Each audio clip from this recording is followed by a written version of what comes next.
Nykymuotoisella sarjajärjestelmällähän Veikkausliiga on pelattu vuodesta 2003 asti ja ainoastaan kerran aiemmin 22 pisteellä on pudottu. Joten se kertoo paljon sarjasta, kun tää hakee jälleen kerran oranssitossuista Grothia. Neutmer kauko ottaa nyt kovaa ja hyvin näkee nyt ottelun päätuomari Antti Munukka tilanteen.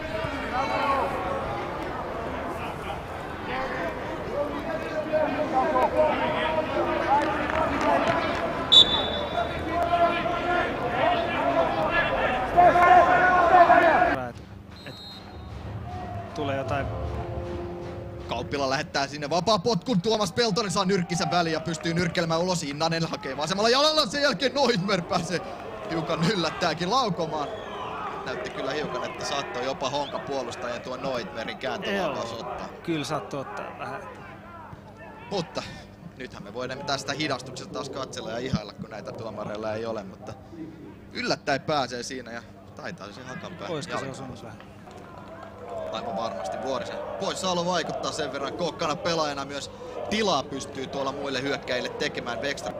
Siinä oli oikein näköinen hyökkäys. Ja mun mielestä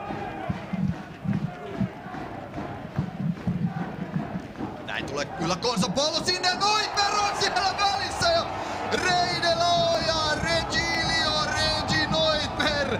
Hakan 1-0 johtona, sieltähän se tuli erikoistilanteesta ne kotijoukkueen Hakan maali. Aika puskista kyllä pakko sanoa.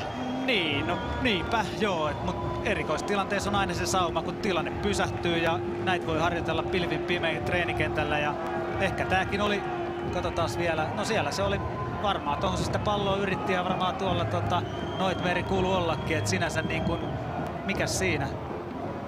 Hiukan ehkä myös tolppamies tilanteessa. Joo. Mielenkiintoisessa paikassa. Nopeasti tuli, mutta noinkin saa tehdä polvella pallomaali. Ja tästähän päästään jatkamaan juuri tätä, että tyylipisteitä tänään ei todellakaan haeta. Sillä ei ole mitään väliä. Miten nämä niin, että jossain vaiheessa voi kolahtaakin, että Haka on nyt aika onnellakin johdossa vielä. Äskeisessä tilanteessa myös Mattila oli sinne tukemaan siirtynyt Joenmäen taakse ja siitäkin sinne maalin eteen. Siinä on Puustisella paikka, mutta ei pääse. Anteeksi, Vasara taisi olla siinä tilanteessa. Ei kuitenkaan pääse Vasara laukomaan tilanteessa ja nyt lähtee Haka nopeaa vastahyökkäyksen. Neutmer hiukan kyllä pomppii pallo tuossa kuljetuksen aikana. Ei varmasti ole se helpoin kenttä kuitenkaan kuljettaa pitkiä matkoja palloa. Niin, alkaisiko se vähän pompottaa, kun tulee tuppua sinne. Mätäs nousee ilmaan. Neutmer lähtee nousuun. Yläkonsa pelaa todella hyvin Neutmerikaan yhteen. Neutmer keskittää. Multanen päinen välissä sinne päinen takatuolta. Juhti laukomautta. Oi. Tällaista futis on, hei. Haka on ollut ihan pinteessä koko ekan jakso periaatteessa. Ja nyt niillä oli taas toka jakson paras paikka. Hyvin pelattu sinne. Hiukan tuurillakin loppujen lopuksi niin. Sinne Juutille menee. Ja itse asiassa Juutil veti hyvän laukauksen vaikeasta asesta keskittää. Ja Otaru on onnistunut tänään siinä enemmän kuin hyvin. Koko ajan ja enemmän Haka joutuu vetäytymään. Siltä näyttää nyt jo, että Joenmäki tulee yhdeksi. Saman tien Honka lähtee omaan vastahyökkäykseensä. Koskinen. Vastassa Neutmer. Mutta hyvin pelaa tilanteessa jälleen kerran Neutmer, joka on kyllä raivoja, mutta näin vaan mies on itsensä saanut kuntoon ja jälleen kerran siinä katkomassa. Kyllä Neutmer taisi tulla omille koiville. Kyllä Neutmer todellakin loistaa tällä hetkellä tuolla kentällä. Se on pakko sanoa. Ja Sami Ristilä muistaa miehen varmasti. Galway Unitedissahan Neutmer pelasi Irlannissa ja Droghedassahan Ristilä itse myös vaikutti, joten sieltä tuttu mies Sami Ristilälle myös. Aikoinaanhan 2008 Neutmerin piti juuri Droghedaan siirtyä ja siellä lääkärin tarkastuksessa. Niin kauan, että muut pelaat siellä ehtivät liikoakin. Näin lähtee Namin palloi ja ihan hyvin pääsee Hakasiin väliin vielä. Kuivasto ja Hakustalta tulee!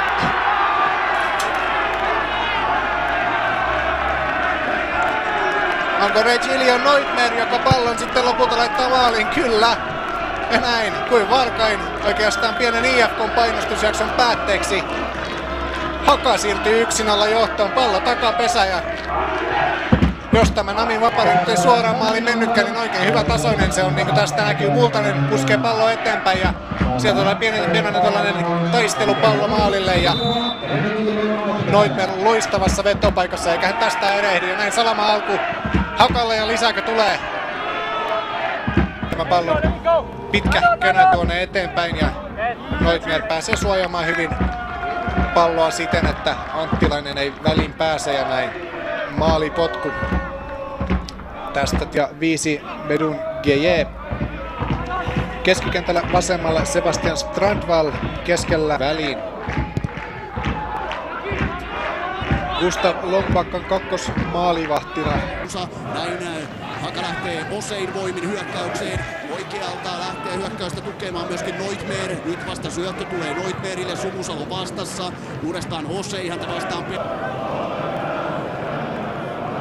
Lähtee nyt jalalla haastamaan Kauppila, menee Kauppilan ohi. Ja törkkää itselleen vielä syvemmälle päätyä kohti. Vastassa on 5 kertaa jommalle kummalle näistä kentällä esiintyvistä joukkueista. Finha puskee Wallenille ja jälleen lähtee esittelemään omaa juoksuvoimaansa. Mutta nopea on myöskin Neutmer. Tulee vielä takamatkalta ja rimpuilee kiinni. Maalipotku.